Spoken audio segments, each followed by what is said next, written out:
За цэргийн баярыг бүрээр хэрэн тэмдэглэмээр байгаа хүмүүс нааша. Hi guys.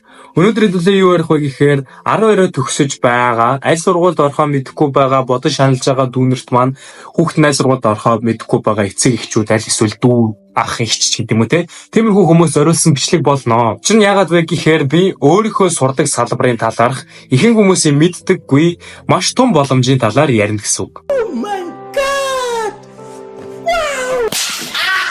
Тэр нь юу вэ гэхээр гадаадд хэрхэн цэргийн сургууль сурах вэ?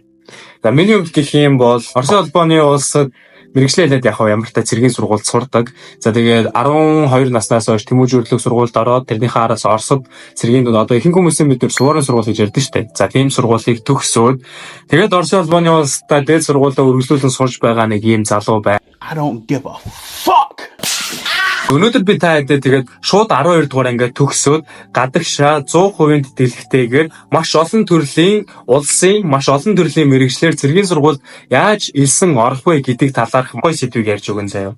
Энэ сэдв маань ерөнхийдөө цэргийн амьдралаас хол байдаг хүүхдүүд болон ар гэрүүдэд хаалттай байдаг сэдв. Жилээс жилд гадагшаа цэргийн сургуулиуд руу ерөөсөө нэг бол ар гэрн цэрэг албаны байгууллагт ажилладаг хүмүүс ч гэдэг юм уу, аль эсвэл цэргийн сургуульд батлалуугаа аль хэдийн элсээд орчихсон 1-2 дугаар курсын оюутнууд гэдэг юм уу, аль эсвэл аль нэг цэргийн ангид ахлагчаар ажилладаг хүмүүс гэдэг юм уу, иймэрхүү дандаа цэрэгтэй холбоотой хүмүүс л цэргийн сургуулиуд руу яаж явах талаар мэдээлэлтэй байгаад элсэж орж чаддаг. За тэгэхээр өнөөдөр би болохоор байна шүү дээ. Энэ ингээд жижигхэн хүрээнд байгаад байгаа энэ нууцыг бүх хүмүүс ил болгоод дүүнертаа гадагшаа явах маш том боломжийг нь гэхдээ цэргийн сургуулийг сонирхож юм шүү. Олгож өгнө. За тэгээд сургуулиудынхаа талаар яриад эхлэхээс өмнө та хэд маань ойлгох ёстой хэдэн зүйл байгаа. Тэр нь юу вэ гэхээр хэрвээ та үнэхээр их орны хүү болмоор байвал цэргийн амьдралтай өөрийнхөө амьдралыг холбомоор байвал хэдэн зүйлийг ойлгох ёстой. За хамгийн чухал зүйл нь юу вэ гэхээр цэргийн амьдрал мэдээж хизээч амархан байхгүй. Офицер болохын тулд хүн амьтан командлахын тулд хамгийн эхлээд та маш их төсвөр төвчээртэй байх ёстой. Гэхдээ энэ бүхнийг танд заагаад өгчин. Харин та зүгээр л энэ замыг туулахтай бэлэн байх ёстой гэсэн үг. За тэгээд төсвөр төвчээр, хатуу жил, сахилга бат. За хамгийн гол нь эх орноо их сэтгэл энэ зүрхэнд чинь байх ёстой. Манай дарга хэлвэсэн аахгүй юу? Төрийн дуулаа сонсоод биений чинь шар ус босдог болсон цаг чи өөрийгөө цэргийн хүн болсон байна гэж бодоорой гэж хэлдэг байсан.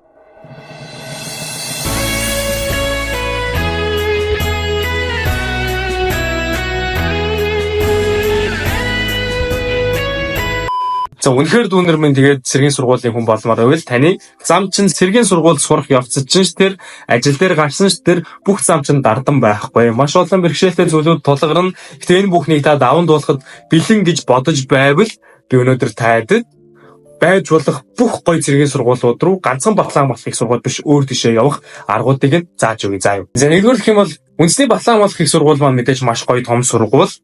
Гэхдээ тэрнээс гадна биднэрт Орос, Хятад, Турк, Герман, Солонгос, Япон гэх мэт тиймэр маш олон улс руу энэ этгийг хүртэл байгаа зав. Ийм олон улс руу маш олон төрлийн мэргэжлэр цэргийн сургууль шууд үнэгүй 100% тэтгэлэгтэй сурах боломж байдаг. 10 жилээ төгсөх гэж байгаа үнэхээр цэргийн сургуульд ормоор байгаа дүрлцсэн энд нь гал цог нэгээд ассан дүүнэр одоо батлан руу орох гэж яштэй бэлдээд байж байгаа байх. Гэхдээ батлан хамгаалах яамнаас жил болгон 100-аар оюутнууд гадагшаа явдаг боловч шууд 12-оо төгсөөд явахт нь элсэн шалгаруулалтыг нь хүн болгонд нээлттэй болгоод сошиалар CV-г за дүүнер минь цэргийн сургуульд орох гэж хүмүүсээ бол нааша гадагшаа даадыг явуулаад үгүй бүх юмар чи хангаад үгүй гэд хэлчихэж болдгон бол гэж миний хувьд бол сүүлийн хэдэн жил бодсон юм. За ийм л үндсэн дээрээс одоо яаж явах вэ? Юуг бэлдэх вэ? Юунд орох вэ? Ямар зүйлд бэлтгэлтэй байх ёстой вэ гэдгийг таадад ярьж өгье. За хамгийн эхлээд сонгон шалгаруулалт маань хизээ болдог вэ? Ерөнхийдөө тухайн жилийн эсэлтийн ерөнхий шалгалт хэдний үеэр болж байна. Тэрний дараа нэг хагас сарын хугацаанд бүртгэлээ аваад за тэгээд түүний дараа нь сонгон шалгаруулалт маань эхэлдэг. За тэгээд энэ мэдээг та хаанаас авч болох вэ гэхээр соём гэдэг нэртэй манай зэвсэг түвшний өөрийн гэсэн сонин байдаг. Энэ сонин дээр маань бүх сургуулиудын маань хуваар нь ямар мэргэжил байгаа нь гараад за тэгээд түүнийхээ хажуугаар хизээ яаж бүртгэл маань болох уу юу бүрдүүлж өгөх ёстой вэ гэдгийг маань бичээд өгчдөг. За тэгэхээр та хамгийн эхлээд хийх ёстой зүйл чинь юу вэ гэхээр соём гэдэг сэтгүүлийг 6 сар төхүүлээд байнгын хараад хизээ болох чинь вэ гэдгийг нь бүрдүүлж харах ёстой гэсэн. За тэгээд юу бүрдүүлж өгөх ёстой вэ гэхээр за мэдээж C зураг 10 жилээр төгссөн дунд бол ахлах ангийн гэрчлэгээ хувийн хэрэг за тийшээ мэдээж оноо. За тэгвэл батлан хамгаалах яамд би ингээд зэргийн сургуульд ормоор байна. Тэр улсад суралцмаар байна гэсэн сонгон шалгаруулалтанд харуулж өгнө гэсэн юм хүсэлтийн одоо юу гэдэг юм те хүсэлт бичиж өгнө гэсэн юм цаасан дээр одоо юу гэж нэрлэхийг мэдэхгүй байна. Ингэж бичиж өгөх ёстой. За та энийг хэрвээ бичээд өгчихсөн байх юм бол сонгон шалгаруулалт болох хугацаа дөхөөд ирэнгүүт таны утас руу ч залгана. Тэдэнд сарын тэдэнд баталгаа хамгаалах яамн дээр аль эсвэл үндэсний баталгаа хамгаалах их сургууль дээр бэлэн байгаарай. Сонгон шалгаруулалт маань эхэлнэ гэж танд залгаж хэлнэ гэсэн. За тэгээд сонгон шалгаруулалт маань юугаар эхэлдэг вэ гэхээр эмчийн үзлэг. Эмчлийн үзлэг гэхдээ нэг амар төртэй зүйл бол биш. Хэрвээ танд үнэхээр ийм хроник одоо ийм удмын өвчин аль эсвэл бүр эрүүл мэнд чинь маш их лай болдог одоо ходоодны өрөвсөл хор талдар гэдэг юм байхгүй бол зөвхөн жижиг сажиг өвчин бол хамаагүй ханаа том өнтер бол хамаагүй. Гэхдээ аль болохоор тэр үедээ эв эрүүл байхыг хичээх ёстой. За тэгээд хараа мараа бол ямар мэрэгчлэр явж байгаа вэ гэдгээс чинь шалтгаалаад өөр болж өгдөг гэсэн. За тэгээд эмчийн үзлэгтээ тэнцчих юм бол таныг биеийн тамирын шалгалтанд авч оруулнаа. За биеийн тамирын шалгалтандаа дүүнер минь ямар ч тач турникэн дээр нэг 20 сүнэдэг болчих 100 м дээр нэг 12 секундэд гүйдэг болчих за 1 км-тэй нэг 3 минут дотор гүйдэг болчих юм бол эргээд та 100 оноо за яэшэр бол 800 оноо авна гэсэн үг. Гэтэ босоо оноо нэг 40-50% байдаг гэдэг баха турникэн дээр нэг 8 сүнэгаад за тэгээд 100 даныг 13 секунд гүйгээд юуж байдаг лээ тэрийг сайн мэдэхгүй. Гэтэ ямар ч тач аль болохоор максимум нь авч бусдаас ялгарч гармаар байвал та турникэн дээр нэг 20 сүнэждэг 112 секундэд гүйждэг 1 км-тэй 3 нойлтой гүйждэг байхад за тэгээд тамирын шалгалтын дээр солиод гараад ирсэн бол та математикийн шалгалтыг заавалч өгнө, мэдээлэл зүйн шалгалтыг заавалч өгнө, IQ-гийн шалгалтыг заавалч өгнө. За тэгээд Оросын холбооны улс руу явмаар байвал орос хэлний шалгалтыг өгнө. Харин бусад улсууд руу явмаар байвал англи хэлний шалгалтыг өгнө. Бүх шалгалтуудын маань формат маань ээжтэйг ижлэхэн болдог болохоор Монгол ээш өгж байгаа дүүнерт маань бол маш амархан байх гэж би бодож байна. Бүх шалгалт асгалууд бол тийм хэцүү зүйл бол биш. Хэрвээ та үнэхээр эслийн ерөнхий шалгалттай гайгүй өгчихсөн байх юм бол тэрнээс ч юм бол хамаагүй хавь илүү амархан шалгалтууд байна гэдгийг бол би 100% хэлж өгье. Миний хувьд их юм бол математикийн шалгалтын дээр би бүр будаалсан. Яг тэгэхээр би Оросд төгссөн болохоор бүр ингээд 45 минутын шалгалт өгдөг заяа. Тэгээд энийг ингээд уншаад ойлгохгүй ингээд монголоор ойлгохгүй ядаж ирсэн чинь цаг нь дууссан. Гэхдээ тэгээд яах вэ? Болсон л доо.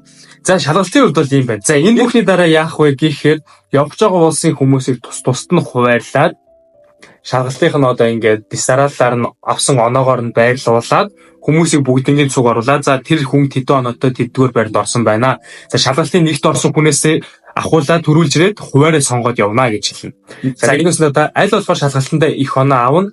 Төдий чинээ тань бол хүссэн сургууль авах боломж байгаа гэсэн үг. За тэгээд энэ дээр болохоор хэдэн нюанс гарч ирдэг. Яг одоо гэхээр Оросын холбооны улсаас бусад улсуудын сургуулиуд маань Герман, Солонгос, Турк, Хятад, Япон, Вьетнам, энэтхэгч гэдэг юм уу те. Эдгээр сургуулиуд маань нэг бол батлан хамгаалах яамны захиалгаар нь томилогдсон хүмүүс. За аль эсвэл танил талаараа нөхдүүд орчих гээд байдаг. Тийм болохоор эдгээр сургуулиуд руу хэд хичнээн шалгалтаасаа өгсөн ч гэсэн хүссэн хуваараа авч явах нь жоохон эрсдэлтэй бас 100% баталгаатай асуудал биш гэсэн үг. Тийм болохоор би таад шууд хэлье. Хамаатан саданга ухаад үзсэн аав ээж найз нөхөж гэдэг юм уу тэрэн дунд сэт хүчинд ажилладаг, батлан хамгаалах яамд ажилладаг гайгүй албан тушаалтай танд үнэхээр тусалж чадах хүн энэ мэдээллийг олж өгч чадах хүн байх юм бол тэр хүнээсээ тусламж гуйхаас хизээж битгийч. Энэ бол дөнгөж 12 дугаар ингээд төгсөөд амьдрал дөнгөж хөл тавих байгаа хүүхдэд маш том дэм болж өгөх байхгүй юу.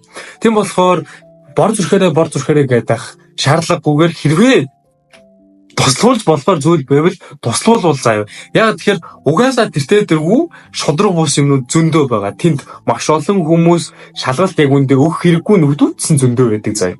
Ингээд угаасаа орох нь ойлгомжтой болцсон. Тийм хүмүүстэй бор зүрхээрээ тэмцээд хүссэн сургуулаа бүр айгүй гой сургууль авах бол маш хэцүү. За тэгээд ерөөхдөө маш олон төрлийн мэрэгжил байгаа. Бараг 40 50 60 70 мэдгүй амар олон мэрэгжил байгаа. Эдгээр мэрэгжлүүдээс та нар тэгээд өөртөө сонгоод аль болох өөртөө тохирох мэрэгжлээ сонгоод ингээд явах бүрэн боломжтой. Оросын холбооны улсын хувьд гэх юм бол маш олон хуваар ирдэг. Ерөнхийдөө жилдээ нэг 70-80 хуваар ирдэг. За тэр нь бүр дүүрдэгч үү заяа. Орос улбооны улс руу явах 70% байлаа гэхэд шалгалт өгөөд байж байгаа үнэн 50 хүн байдаг ч юм уу. Ийм байдаг болохоор маш олон хуваар үхдэг, маш олон яшээ өгж байгаа дүнэр ийм юм байдгийг мэддэгчгүй болохоор боломжоо алддаг. Жил бол ийм учраас би өнөөдөр энэ сэдвийг ил болгоод ярьж болох үгүйгээд сайн мэдэхгүй байна. Гэхдээ хамаагүй ингээд ярьчихлаа. Эцэг ямар зорилготой энэ бичлэгийг хийсэн бэ гэхээр тодорхой нэг бүлэг нөхдүүдийн хүүхдүүд аль эсвэл хамаатан садан за тэгээд над чиг эсвэл цэргийн сургуультай ингээд багаас холбоотой байдаг хүмүүс биш. Харин одоохондоо ямар ч хүрээлэлгүй эргэн тойрондоо таних хүнгүй тэгсэн хэрнээ маш том хүсэл эрмэлзэлтэй залуучууд маань заавал баталгуугаа ороод 1-р курсынхаа дараа яваа тэндээ очиж хэлний бэлтгэл гэж дахиж нэг жил арчснаас 12-оо төгсөөд шууд жил хожоод ингээд төгсөөд маш сайн болгосон хүчин болох боломжийг нь нэгэд өчөж болдгоо юм бэ гэж бодсон учраас хийсэн шүү заяа.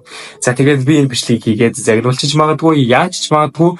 Гэтэ хамгийн гол нь дүүнер маань ийм гоё боломж байдаг шүү гэдгийг би таадад хэлж өглөө. За дараагийн бичлэгээр уулзлаа. Bye.